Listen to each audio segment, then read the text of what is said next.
What's going on, guys? It's Nick Bolliger back with NMB Sports here with my partner, Brandon Rowe. What's going on, guys? Man, what do you got for me today? All right, so we're going to start with the NFL.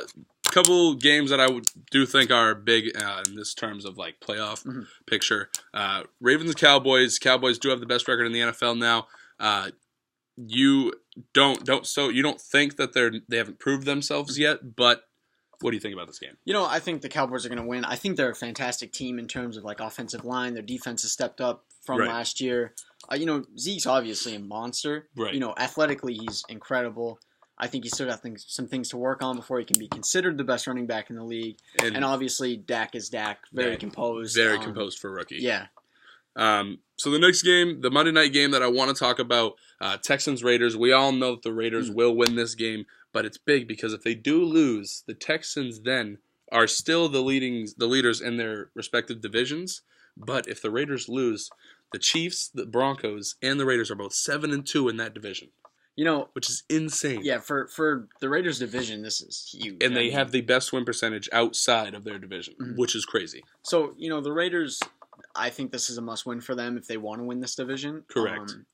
A team that they should beat. The Texans have a decent record, but the Texans aren't really the Texans right now. Right.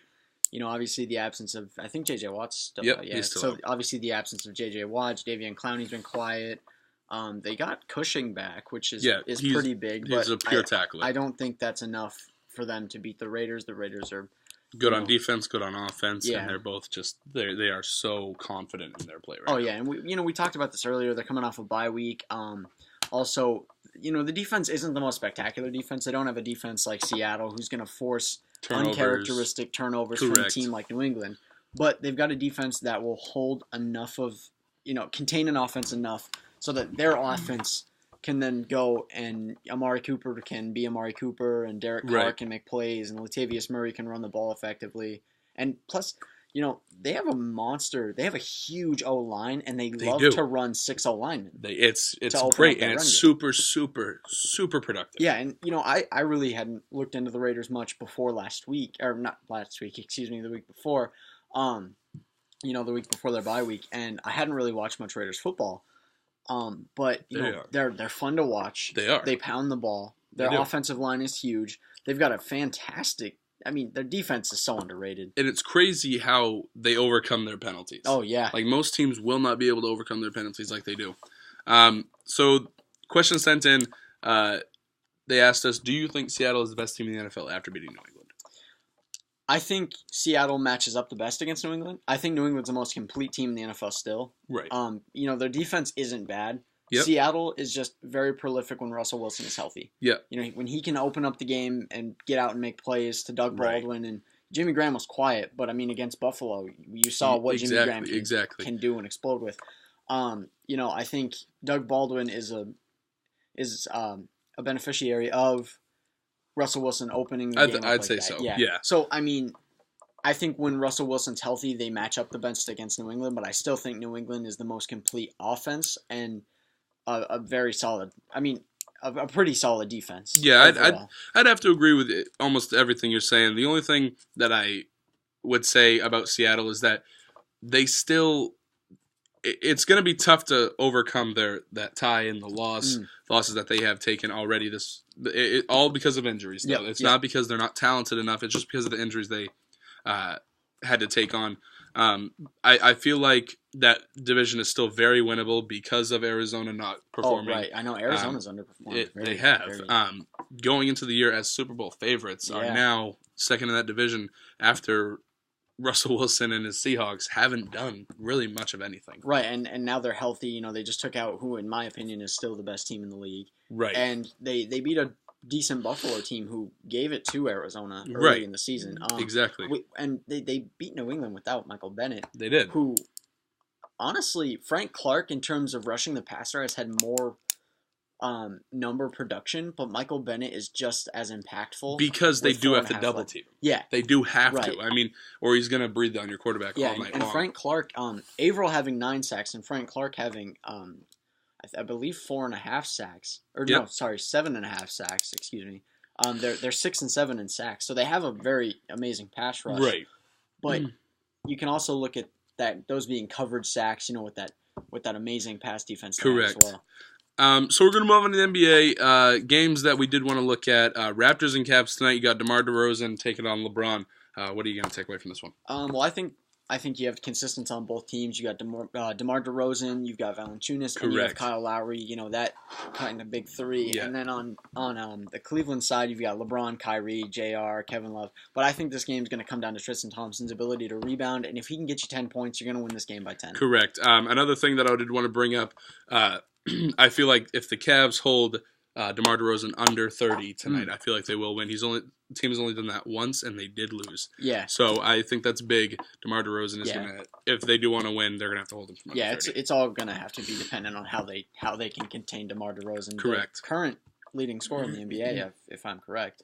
I would say I'm not 100%, but I would say it's either him or James Harden. Yeah, I believe before last night, I know for a fact it was DeMar DeRozan. Yep. I don't know after last night. So we're going to move on to the next game, not so much because of this game, but because of the matchup, Dwight Howard versus Hassan Whiteside. We got Atlanta traveling to Miami. What are you going to take? I think that Whiteside is going to win the individual matchup, but I think Atlanta, with the ability to open the floor with the shooting of Kyle Korver, Dennis Schroeder. Schroeder's ability to pass the ball. Millsap is a good stretch for. Correct.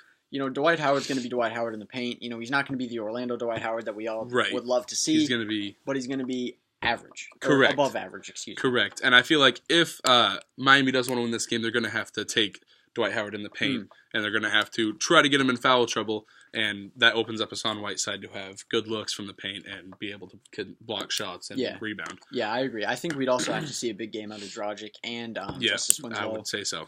Justice Winslow has actually underperformed since coming into this league. I remember you and I were both like, this guy could very well come in here and have a big role in this Miami team and just hasn't performed. See, I think like with last year, Luol Deng being their starting small forward, and then this year really being his like predominant, hey, you got to come in and step up. Right. And it's a sophomore season. He's had a year in that system. I think we could start at the end of the year. Just like my hopes for Devin Booker. Right. A guy that had Devin Booker had a pretty decent rookie season for what he was expected. But I think by the end of the season, you're going to see a transformation in Devin Booker, and he's going to be the highlight of that offense. And I think you're going to see a similar growth in Justice Winslow. He won't be as much of a focal point for them, but he'll be very good on defense. And he's still a big guy. If he could get you 15 points a game from that small forward spot, I think Justice Winslow is exactly what they would want him to be. Okay, and then the last question that someone sent us, they were asking, are the Lakers legit this year? A point that I did want to bring up, I don't want to interrupt you, but I remember I was watching them play the Sacramento Kings and we're down by over 20 in the first quarter. Yes. And then I just stopped watching the game. I'm like, this is going to be it. The Kings are going to win this one at home. I look at the game and they score 130 to beat them, which I think is insane. The youth of that team is actually good right now. Oh, yeah. I mean, like, D'Angelo Russell's incredible. The bench. The bench is scoring over 50 points a game. Yeah, the bench has been incredible. I mean, then you've got Julius Randle, you got Clarkson. Brandon Ingram. Yeah, Ingram, a guy who hasn't really performed to what they expect. I mean, as a rookie, you can't really expect a whole lot, but, a guy that they thought would do a little bit better than he has so far. Right, but that team is still, like, Lou Williams has been 16 and a half points a game average. And then you have 5 rebounds, 6 assists. I mean, Nick Young has played well. Right, and that's got to start saying something. Like, that system's working right now. Oh, yeah, I mean, hey, my man, Luke Walton. Yeah, Luke Walton's doing some work. Golden State was undefeated with him as a coach. I'm just saying. Yeah, so I think they have a little bit of ways to go before they can be considered like a playoff contender or, a deep run just a couple more young stars and some free agent signings. I think somebody in this draft, if they can steal or if they can get a mid to late lottery pick, which I think they're going to get what Milwaukee got last year, like a 10 or 11 pick.